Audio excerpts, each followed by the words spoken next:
दोस्तों, जय हिंद। आपको स्वतंत्रता दिवस की बहुत बहुत शुभकामनाएं। देखिए, जय भारत, जय माता, भारत माता की जय हो। तो दोस्तों, आज स्वतंत्रता दिवस के अवसर पर मैं आपको सियाचिन बेस कैंप पर ले जाऊंगा। आप जानते हैं कि हाल ही में मैंने सियाचिन बेस कैंप का दौरा किया था और मैं एक ऐसी अपॉर्चुनिटी की तलाश में था कि जब मैं उसको वीडियो को लोड करूं। दोस्तों, मैं बताना चाहूँगा कि जो सियाचिन बेस कैंप है वो 12,000 फीट की ऊंचाई पर है और वहाँ पर वीडियोग्राफी करना परमिसिबल नहीं था, निषेध था। तो इसलिए मैंने वहाँ पर फ़ोटोग्राफ्स लिए और उसके बाद फ़ोटोग्राफ्स लेने के बाद अ, मैंने उनके जो दिशा निर्देश थे अनुपालना करते हुए फ़ोटोग्राफ्स लेकर जो वीडियोग्राफी की है वहाँ से सियाचिन बेस कैंप से 3.5 किलोमीटर की दूरी से की है। दोस्तों, मैं बताना चाहूँगा कि उसमें मेरे सहयोगी आदित्य सिंह ने भी कुछ एक्सप्लेन करने की कोशिश की थी मौके से 3.5 किलोमीटर जहाँ से मैंने शूटिंग की थी, वीडियो बनाया था। लेकिन किसी तकनीकी कारण से आदित्य की वॉइस रिकॉर्ड ना हो पाई। तो वह जो वॉइस है आदित्य की, मैंने सेपरेटली थांग नामक एक गांव है जो कि 1971 में इंडिया ने पीओके, पाकिस्तान ऑक्यूपाइड कश्मीर से एनेक्स किया था, हिंदुस्तान में मिलाया था। तो आज वो हिंदुस्तान का उस तरफ से पहला गांव है पीओके की तरफ से। और अगर हम यहाँ से बात करें लेह की तरफ से तो आखिरी गांव है। तो आप बने रहिएगा और वीडियो को एंजॉय कीजिए। जय हिंद, जय भारत। दोस्तों, इसमें हम न्यूमा में हैं, न्यूमा रिब्स। अब हम यहाँ नाश्ता करेंगे। ये देखिए, और जो न्यूमा रिब्स है इसको हमारे भारत के सेनानी चला रहे हैं। We are proud of Indian army. ये देखिए न्यूमा रिब्स, यह मद्रास रेजिमेंट वाले चला रहे हैं इसको। देखिए, और अब मैं अंदर ब्रेकफास्ट करने जा रहा हूँ। ये देखिए हमारे सैनिक, मैं इनको जय हिंद करता हूँ। दोस्तों, इन्हीं के कारण हम सुरक्षित हैं, अपने घरों में आराम से सो रहे हैं। और ये सैनिक रात दिन हमारी सरहदों की रक्षा कर रहे हैं। मैं इनको बहुत ही अपने तहे दिल से नमस्कार करता हूँ, जय हिंद करता हूँ। जय भारतीय सेना। दोस्तों नमस्कार। इसमें हम सियाचिन बेस कैंप की ओर बढ़ रहे हैं। मैं बता दूं कि बेस कैंप की जो समुद्र तल से हाइट है वो 12,000 फीट के करीब है। ये देखिए हमारी गाड़ी आज सुबह लगभग 6:30 बजे हम हुंडर से चले थे और खलसर से डाइवर्जन थी और अब हम सियाचिन बेस कैंप की ओर अग्रसर हैं। तो यहाँ मुझे कुछ दृश्य अच्छे लगे तो मैंने ज़रूरी समझा कि आपसे मैं साझा करूं। दोस्तों देखिए, यह जो रीजन आप देख रहे हैं यह नुब्रा वैली है। ये जो नदी बह रही है नुब्रा नदी है। और ये जो पर्वत श्रृंखलाएं देख रहे हैं ये काराकोरम रेंजेस हैं। ये देखिए,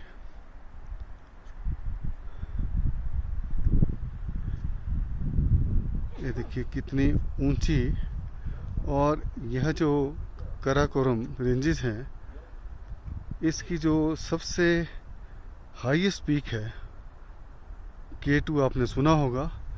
तो K2 is the highest peak of Karakoram range. और उसके बाद पामीर पर्वत श्रृंखला शुरू हो जाती है, जो कि एक नॉट शेप में है। देखिए यह कितना सुंदर गांव है, मुझे इसका नाम नहीं पता। नदी बह रही है, मैं जूम करके बता रहा हूँ आपको। इससे आगे भी एक गांव दिख रहा है,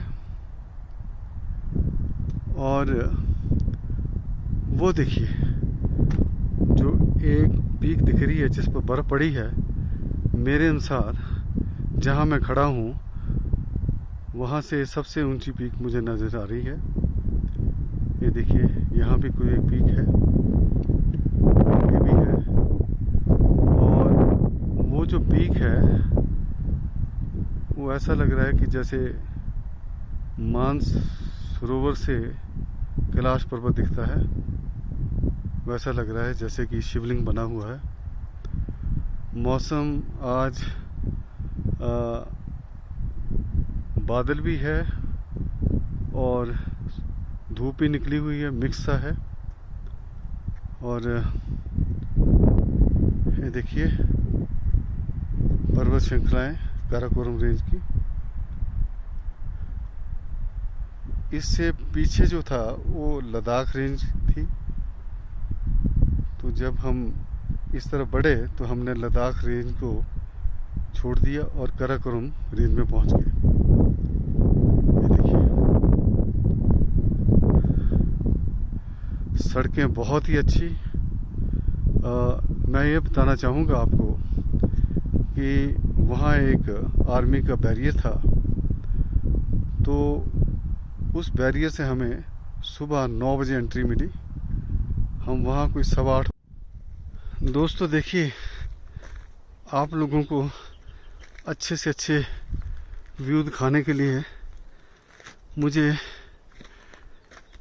कैसी कैसी जगहों पर चढ़ना पड़ रहा है। देखिए इसमें जो हाइट है समुद्र तल से लगभग 10,500 फीट है, और मैं थोड़ा सा हाइट पर जा रहा हूँ। देखिए कितनी कितनी बड़ी चट्टानें, और ऑक्सीजन कम होने के कारण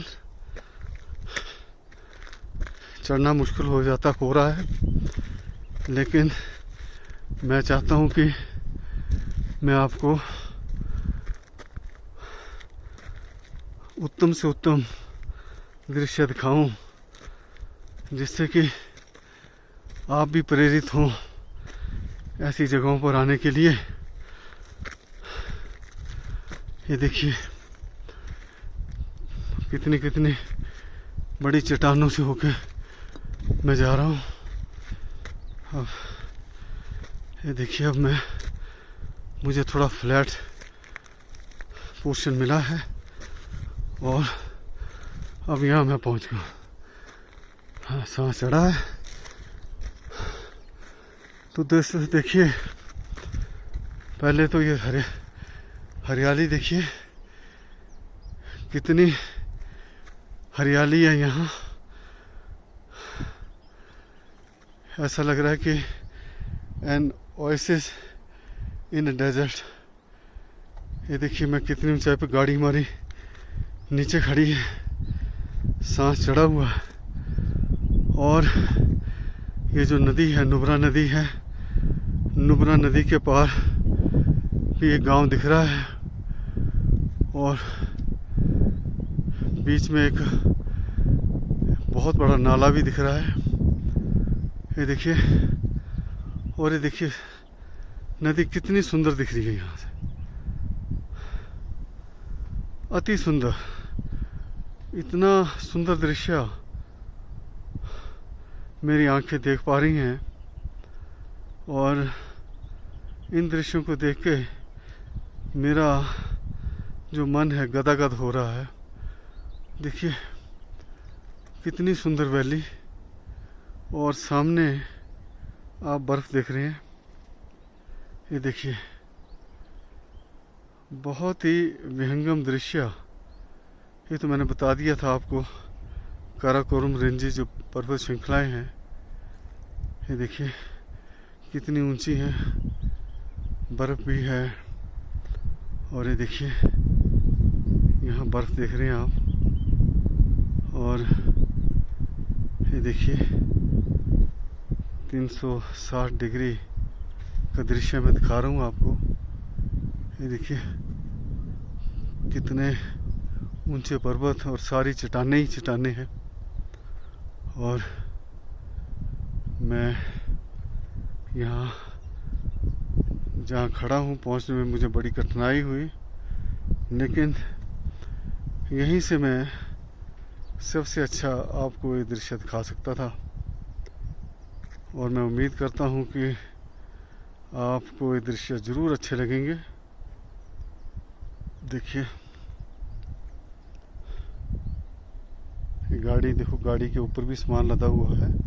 मैं गाड़ी भी जूम करके बताऊंगा आपको।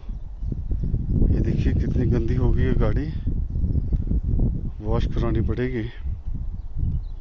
ये देखिए अब हम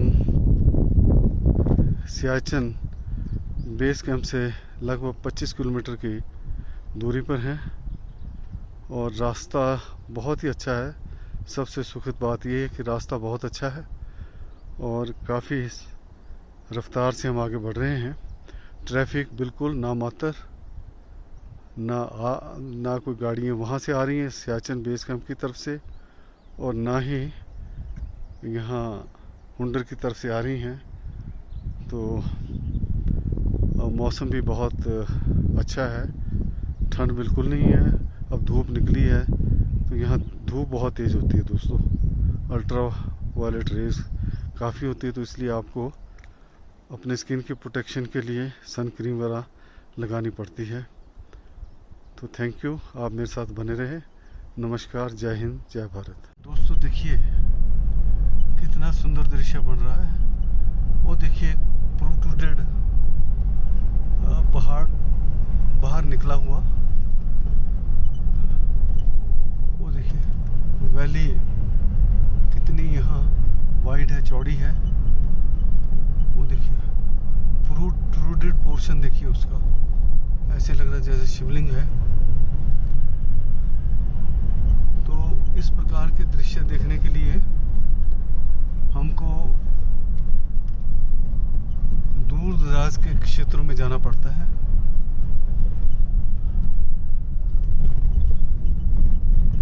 ये देखिए एक बहुत ही विचित्र सा दृश्य बन रहा है। ये देखो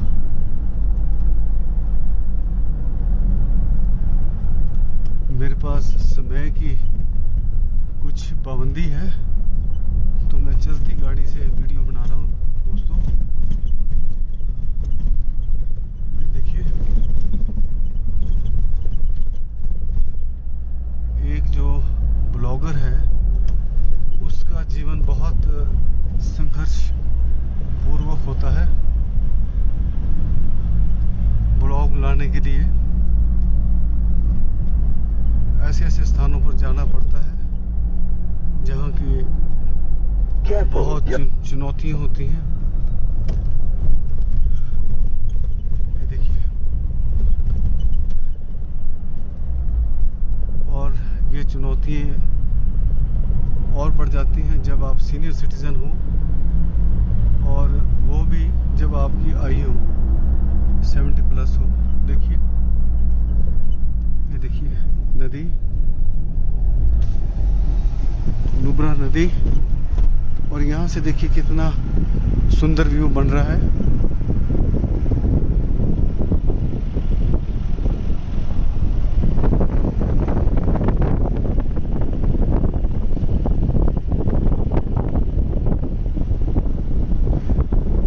धन्यवाद दोस्तों। सियाचिन बेस कैंप पर स्थित वार मेमोरियल, यह देखिए ट्राई कलर वार।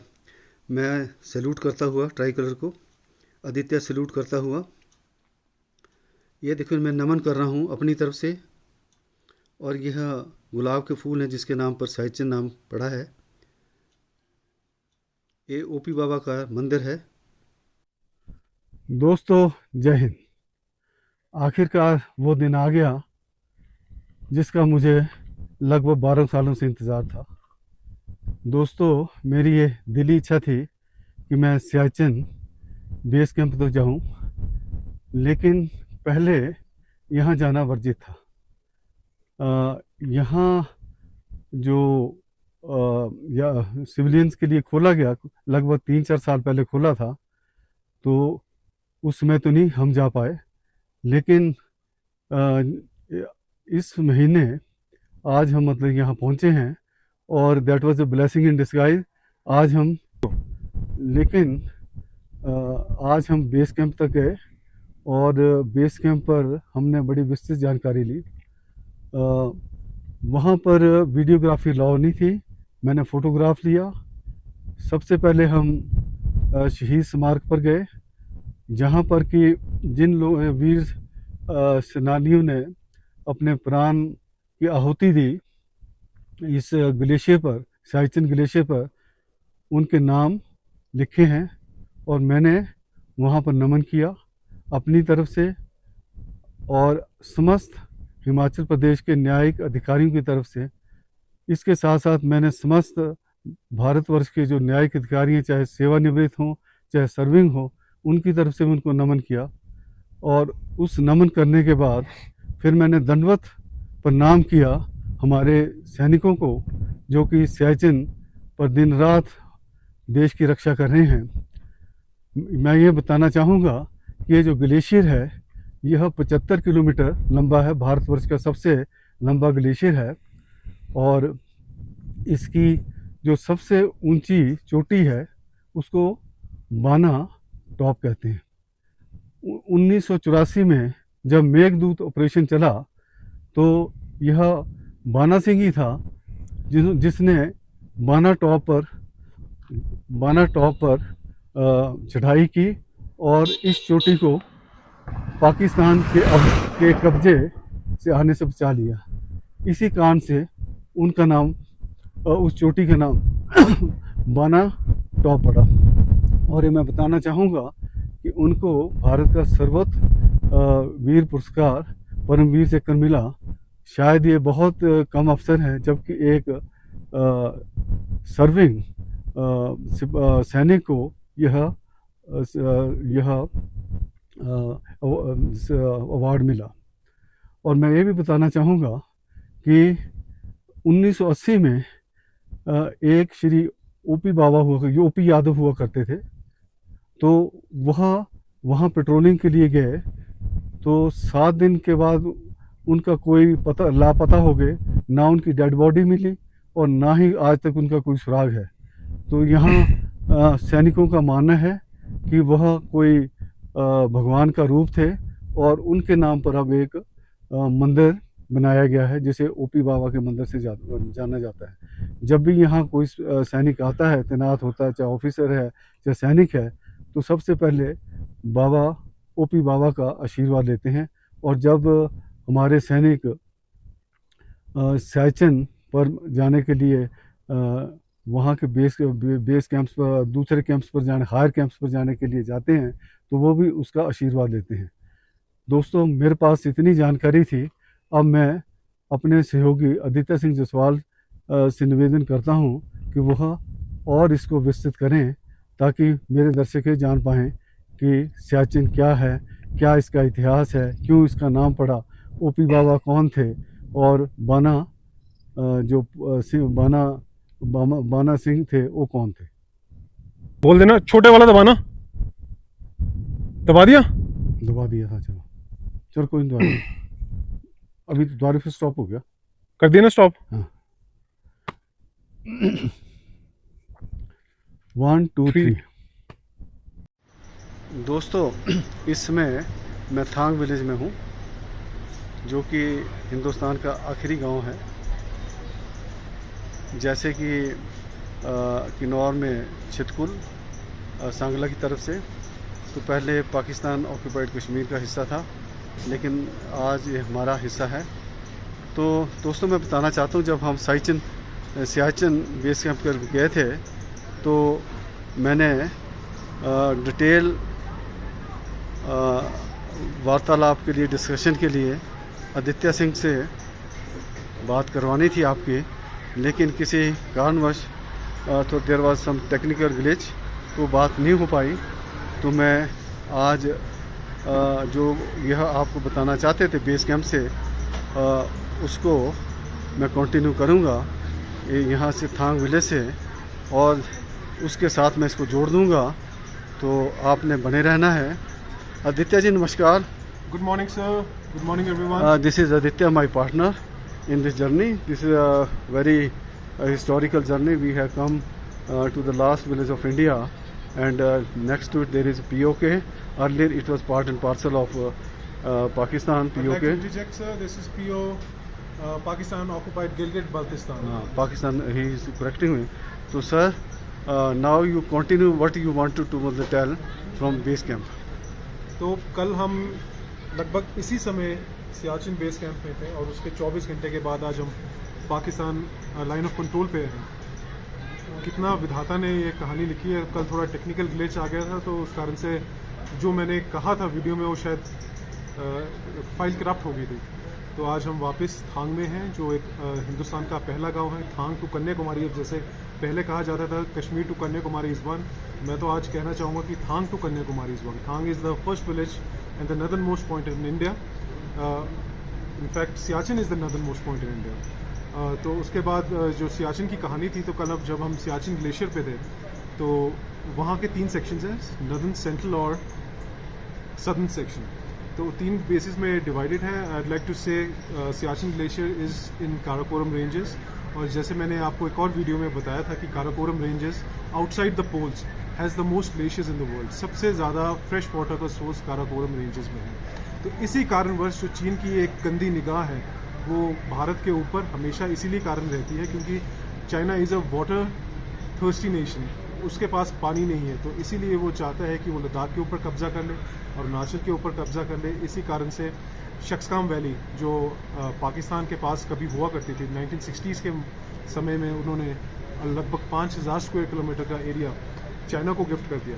तो जब हम कल सियाचिन में थे, तो हमें वहाँ के जो महार रेजिमेंट इस समय वहाँ डिप्लॉयड है, तो उनके वॉर मेमोरियल पे हमें लोगों ने बताया कि ग्लेशियर की एक तरफ पाकिस्तान है, not on the glacier though, they are not on the dominating heights, they are on the lower heights, Saltoro ridge की साइड, और दूसरी तरफ आता है आपका शक्सकाम वैली। तो उन्होंने पूरा हमें कल, एक्चुअली बहुत बड़ी गलती होगी कि वो वीडियो करप्ट हो गया, अदरवाइज़ मैंने पूरा एक अच्छे डिटेल में आप सबको मैंने वीडियो में एक्सप्लेन कर दिया था। लेकिन कभी और मौका मिलेगा ज़रूर वहाँ जाने का, तो आई एम श्योर वहाँ जाके मैं आपको फिर से एक बार एक्सप्लेन करूँगा। तो बेसिकली जो ऑपरेशन मेघदूत था, that was launch in May 1984, जब हमारे इंडियन आर्मी को पता चला कि पाकिस्तानी आर्मी ने एक ऑपरेशन अबाबील लॉन्च करने की तैयारी में है। सो 1984 में लंदन में खूब सारे वार्म वेदर इक्विपमेंट का ऑर्डर देने हम गए थे। तो वहाँ से हमारे कुछ एक ऑफिसर्स थे, उनको पता चला कि ऐसे ऐसे सारे ऑर्डर्स बुक हो चुके हैं। तब वहाँ से हमें शक हुआ कि कोई एक हरकत होने वाली है। तो 13 अप्रैल, जिस दिन बैसाखी होती है, 13 अप्रैल 1984 को ऑपरेशन मेघदूत लॉन्च किया गया था, जिसके अंतर्गत ये हमने सियाचिन को रिकैप्चर किया। बेसिकली सियाचिन एक टाइम पे ना पाकिस्तान के पास था ना भारत के पास था। एक म्यूचुअल ट्रस्ट था कि इतनी इनहॉस्पिटेबल कंडीशंस हैं, तो उसको कौन ऑक्यूपाई करेगा। फिर धीरे धीरे 70s में ये हुआ, पाकिस्तान ने अपनी साइड से माउंटेनियरिंग एक्सपीडिशंस भेजने शुरू कर दिए। फिर उन्होंने अपने कार्टोग्राफिक मैप्स पे सियाचिन को अपने एरिया में दिखाना शुरू कर दिया। तो उसके बाद हम जगे। फिर फाइनली 1984 में 13 अप्रैल बैसाखी वाले दिन को इसलिए चुना, तो क्योंकि इंडियन इंटेलिजेंस को लगा कि पाकिस्तान उस दिन शायद ये सोचेगा नहीं कि छुट्टी वाले दिन हम इस प्रकार का ऑपरेशन लॉन्च करेंगे। तो यहाँ से लेह से या थॉय से पहले एयर ड्रॉप किए गए, क्योंकि उस समय सड़क नहीं होती थी। एक एक करके हमारे ऑफिसर्स, जवान्स एयर ड्रॉप किए गए, और धीरे धीरे करके एक एक पोस्ट हमने कैप्चर की। और जो सबसे टॉप मोस्ट पोस्ट थी, जिसे जो 22,000 फीट की, लगभग 22,000 फीट की ऊंचाई पे है, जिसे आज की डेट में बाना टॉप कहते हैं। तो उस समय नायब सूबेदार जो रिटायर हुए हैं, सूबेदार मेजर बाना सिंह जी, परमवीर चक्र, who is still alive, he captured it. और उनके नाम पे उनकी वो बाना टॉप रखी गई है। तो तब से 1984 से आज तक हम वो जो 75 किलोमीटर का देश का सबसे लंबा ग्लेशियर है उसको हम कंट्रोल करते हैं। पाकिस्तान ये हमेशा झूठ फैलाता है कि हम सियाचिन में कब्ज़ा किए, वो आसपास कहीं नहीं है। कई फोरम्स में आप चेक कर लीजिएगा, अगर मुझ पर यकीन नहीं होता है you can recheck it on many other forums. और इनफैक्ट एक टाइम पे तो चाइना की भी निगाह थी कि वो सियाचिन के ऊपर कब्ज़ा करे। अनफॉर्चुनेटली चाइना की ये कोशिश भी नाकामयाब रही है। तो मैं बस यही कहना चाहता हूँ। अच्छा सर, ये बताइए कि जो एक ओपी यादव है, ओपी बाबा जिसको फिर बाद में ओपी बाबा कहते हैं, ये क्या कहानी है सर? ओपी यादव एक I think he was a captain. वो एक अपने डिप्लॉयमेंट पे जा रहे थे, 7 दिन का शायद उनका पीरियड था डिप्लॉयमेंट का। And unfortunately he fell somewhere in a crevasse, और उसके बाद कभी उनकी बॉडी मिली नहीं, ना ही रिकवर की गई। तो ऐसा मानना है वहाँ के ऑफिसर्स का, जवानों का, जो लोग वहाँ काम करते हैं, कि उनकी आत्मा आज भी वही है। और सिपाहियों को, ऑफिसर्स को, और जो भी ग्लेशियर में डिप्लॉय होता है, चाहे वो पोर्टर भी क्यों ना हो, उनको उनकी आत्मा दिखती है, सपनों में आते हैं और इम्पेंडिंग डेंजर्स से उनको रूबरू करवा देते हैं। तो कई इंस्टेंसेस हुए हैं। तो इसीलिए उनकी याद में वहाँ बेस कैंप पे एक मंदिर बना है। तो जब भी कोई भी पलटन वहाँ पहुँचती है तो सबसे पहले ओपी बाबा के वहाँ दर्शन करती है, और कोई भी ग्लेशियर में डिप्लॉय होने से पहले वहाँ पूजा अर्चना और अरदास करता है। और जब वापस आ जाते हैं सुखी, मतलब सेफ एंड साउंड, तो वहाँ वापस अरदास की जाती है, वापस उनकी पूजा की जाती है, और वहाँ उनको नए कपड़े भेंट किए जाते हैं। So OP Baba is regarded as the guardian of the Siachen glacier for the troops of the Indian army. तो ये सर, ये बताइए कि इसका नाम सियाचिन क्यों पड़ा? अच्छा, सियाचिन इसका इसलिए पड़ा क्योंकि एक रोज़ का ब्रीड है जिसे कहते हैं सिया रोज़, और चेन का मतलब होता है लद्दाखी में, that is rose. So sia is rose and chen is, sorry, sia is a breed and chen is rose, इसलिए इसको कहते हैं सियाचिन। तो ये बेशक इट इज़ वेरी इनहॉस्पिटेबल। हमें आपको वीडियोस में भी दिखा देंगे कि वो गुलाब बड़ा अजीब का, अलग किस्म का गुलाब है, और इतने इनहॉस्पिटेबल टेरेन और क्लाइमेट में ब्लॉसम करता हुआ देखा हमने कल। So yeah that's why the name Siachen. जी, Thank you, Aditya. Thank you very much for telling my viewers very detailed discussion about this Siachen. तो दोस्तों, मेरा तो मानना है कि this was blessing in disguise, कि उसमें कुछ टेक्निकल ग्लिच आने से जो आदित्य ने वहाँ बात करनी थी वो नहीं कर पाए। तो आज उन्होंने अपनी बात यहाँ थांग से पूरी की है, जो कि हमारा जैसे इन्होंने बताया फर्स्ट विलेज ऑफ इंडिया है। तो थांग से कन्याकुमारी एक है, और इससे आगे पीओके शुरू हो जाता है। तो मैं अपने आप को बहुत ही भाग्यशाली मानता हूँ कि मैं इस समय भारत के पहले विलेज में हूँ, थांग में हूँ, जो कि हिंदुस्तान को कन्याकुमारी से जोड़ता है। पहले बोलते कश्मीर टू कन्याकुमारी, अब मैं बोलूँगा थांग टू कन्याकुमारी। और जो यहाँ लोग हैं जो इस विलेज में रहते हैं, पहले पीओका का हिस्सा हुआ करते थे, लेकिन 1971 के बाद यह भारत में शामिल हो गए हैं। और तुर्तुक, इसके साथ तुर्तुक विलेज भी है, और त्याशी नामक विलेज, 4 गांव भारत में शामिल हुए हैं। अब बहुत खुशहाल हैं, और ये जो हमारी केंद्र सरकार है उससे बहुत खुश है कि जो सुविधाएं प्रोवाइड की हैं। महिलाओं का भी सशक्तिकरण हुआ है। जो लोकल प्रोड्यूस, पहले इनके वेस्ट जाते थे, पशुओं खिलाने पड़ते थे, वो यहीं बिक रहे हैं। अधिक से अधिक संख्या में सैलानी आ रहे हैं। पहले दोस्तों तुर्तुक से आगे जो सैलानी है, पर्यटक है, उसको नहीं आगे जाने दिया जाता था, लेकिन अब आखिरी गांव तक हम आ रहे हैं। तो भी एक बहुत अच्छी घटना है। तो इसी कारण आज हम यहाँ पहुँचे हैं। ये देखिए, अब हम यहाँ नाश्ता करेंगे। तो सुबह के कोई 10:30 बजे का समय है। आज हमने काफ़ी लंबा सफ़र करना है, तो नाश्ता करके फिर हम अगली मंजिल की ओर बढ़ जाएंगे। धन्यवाद, आपने मेरे साथ बने रहे और मुझे प्रोत्साहित करते रहिएगा। आपको और अच्छी से अच्छी जगह पर जाता रहूँगा। जय हिंद, जय भारत, जय लद्दाख, जय हिमाचल।